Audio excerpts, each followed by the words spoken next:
Question says find the value of x in this figure. So we have two rectangle triangle combined. Okay, so we have to find the value of x, but it's necessary for us to determine the value of y. And the purpose of Pythagoras is to establish the relationship between the three sides of a rectangle triangle, which are hypotenuse, the opposite, and the adjacent. Okay, where we have the hypotenuse to be the square of the opposite plus the square of the adjacent, and for the opposite, okay, is the square of the hypotenuse, okay, minus the square of the adjacent. Okay, and we have to determine the adjacent. We have to square the hypotenuse and square the opposite as well. Okay, so the difference between this side gives us to the adjacent, so we can easily find the difference between the hypotenuse and the adjacent. Okay, gives us the opposite. The addition of these gives us the hypotenuse. Okay, so that means the data we had is when we are asked to look for the hypotenuse, which is the longest side of a right angle triangle.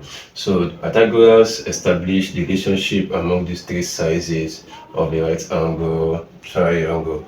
Now, how do we determine x? So we have to determine y. So how do we go about the solution?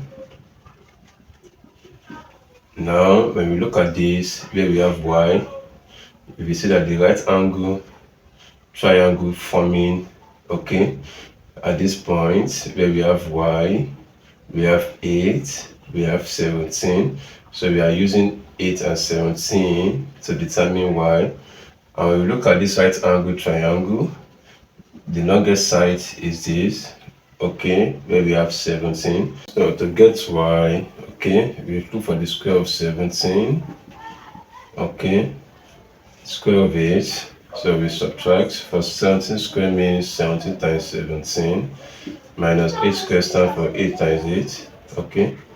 So 17 times 17 gives us 289, minus 8 times 8, we have that 64. So we subtract this from this, so we have y squared equals, here we have this as 5, we have this as 225. So to get the value of y, we take the square root of 225, okay. So when we do that, y equals 15, okay. So for y to be 15, if the value of y is 15, we can easily determine the value of x. So this is another right angle triangle. So we are working with 15 and we are working with 9. So to get x, we say 15 squared minus 9 squared, okay. So for 15 squared, we have it as 15 times 15, okay. 9 squared is 9 times 9. So this is 225, okay, minus 81.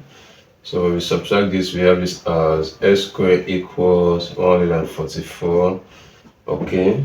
So to get the value of x, we take the square root of 144, okay. So when we do that, we have x to be 12.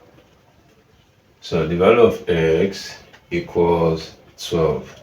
Find the value of x in this rectangle triangle, okay. So we have a triangle combining two right angles, okay. So we are to determine the unknown, which is x, okay. But we have y as well when we look at these two figure. So what do we do? Solution, okay. So when we look at this, we have to determine the value of x, but we have to determine the value of y. Why? Because we have a right angle, okay. The value of y, when we get it, it leads us to get the answer for x, okay. So when we get the value of y, we can easily get the value of x, okay. So when we look at this right angle triangle, okay, we have 15, we have y, we have 9, okay. So when I decide to bring it out like this, okay, this is a right angle triangle. So I have my y, I have my 15, I have my 9. So in our Pythagoras rule, we know that the longest side of the right angle triangle is the hypotenuse. Okay, the angle facing the side facing this angle will be the opposite. Okay, while the last will be the adjacent. Okay, now we are asked to look for the opposite, so we square the hypotenuse. Okay, so for y we say 15 square minus 9 square. Okay, so for 15 square means 15 times 15 minus 9 times 9. Okay, so we multiply this, we have this as 225. For 9 times 9, we have it as 81.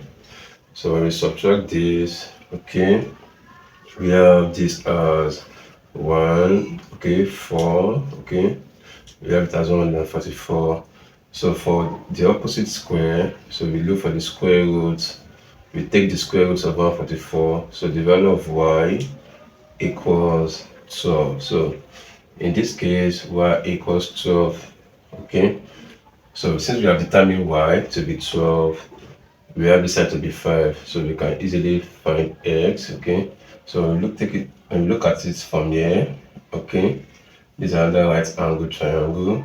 Okay, so we have already gotten y to be 12 and it's facing this angle, so we take this as opposite, we take this as adjacent. Okay, so we have to look for the hypotenuse, which is the longest side. So how do we do that? We say x equals, okay, the square of this, which is 12, so we have 12 square plus the square of this, 5 square. Okay, for 12 square to be 12 times 12. Okay, for 5 square is 5 times 5. So here we have this as, for 12 times 12 is 144. Okay, and for 5 times 5 we have it to be 25. So when we add this together, we have 169. So we take the square root of this, we have this as 13. So that means the value of x, okay, equals 13 centimeter. So for the second one, okay, so to find s, so it is necessary for us to get the value of y. So how do we do that? This is the right angle. For y square, using Pythagoras rule, okay, so we say 13 square minus 12 square. So for 13 square, we have it as 169. For 12 square, we have it as 144. So for y square, we have it as, when we subtract this from this, we have this as 100 and we have it as 25. Okay, so the next thing we do, we take the square root of this. So for y equals the square root of 25, so we have the value of y to be 5. Okay, so since we have gotten y to be 5, we can easily determine the value of x. So this is another right angle attached, okay, beneath this. So this is 4, we have gotten y to be 5, so we can easily find x. Okay, so to get the value of x, so we say x equals, okay, so we square the value of y, we square this, we subtract, so the value of y is 5, so we say 5 square minus 4 square. So here 5 square is 25, 4 square is 16, so when we subtract this, we have this as 9. Okay, so to get the value of x, okay, so we take the square root of this. So for the square root of 9, we have it to be 3. So that means the value of x equals 3 in this case. Thank you very much.